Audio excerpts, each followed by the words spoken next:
your garden can be fire-ready, resilient, beautiful, and wildlife-friendly.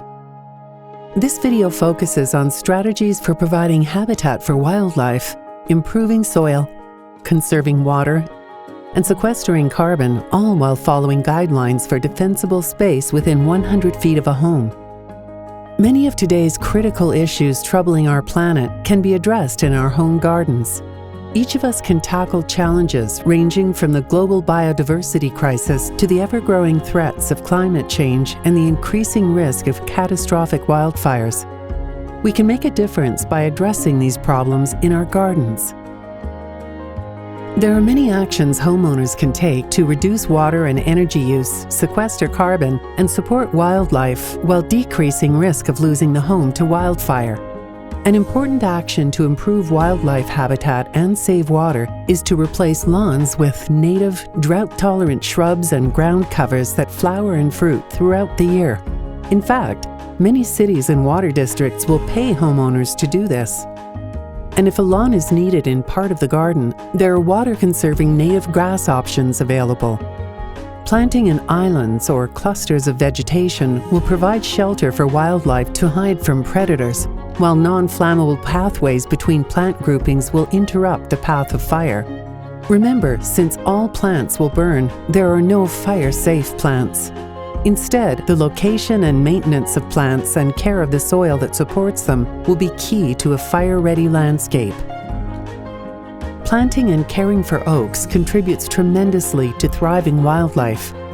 Oak trees are a food factory in spring, producing an abundance of caterpillars and other insects critical for birds to feed their young.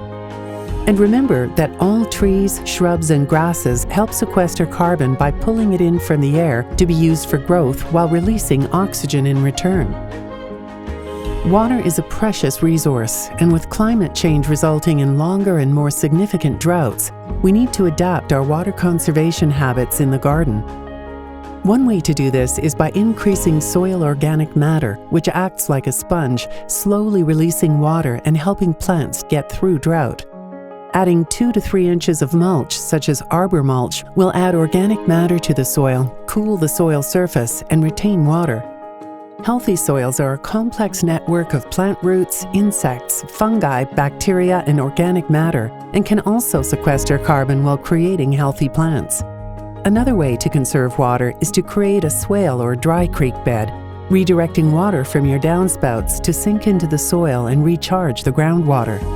The swale can also reduce flooding in creeks where downspouts often discharge and can act as a barrier to fire if lined with cobbles. Choose irrigation methods that favor water conservation and promote plant health, and use native plants that require less water. To minimize your home's energy use, plant trees to provide shade on the sunny south and west side of your home, especially deciduous trees that lose their leaves in the winter, providing sunlight in the cold months. One action a homeowner can take to support wildlife and conserve water is to primarily use locally native plants that are adapted to California's dry summers. Many pollinators will more readily feed on the native plants with which they've evolved over millennia. These pollinators are important links in the web of life. Create gardens that attract butterflies, bees, and birds by planting clusters of trees, shrubs, and perennials that bloom throughout the year. Native plants like California fuchsia, coffeeberry, salvia, yarrow, and monkeyflower provide fruits, pollen, and nectar. Milkweed and pipevine are needed for monarch and pipevine swallowtail butterflies to lay their eggs. Coyote brush and manzanita, which bloom in late fall, provide excellent habitat value and are not fire hazardous if well maintained. Both plants have low growing forms that are excellent for the garden. We can build resilience into our communities by taking action at home that's good for the environment and improves fire preparedness. Go to our website at sonomaresilientlandscapes.com for specific actions you can take for a fire-ready, wildlife-friendly, and beautiful landscape. For more detailed information on creating defensible space around your home, see our other videos listed in the resources section of our website. Don't hesitate to contact us if you have questions. And if you like, please leave a comment below the video telling us the first step you're going to take with your garden.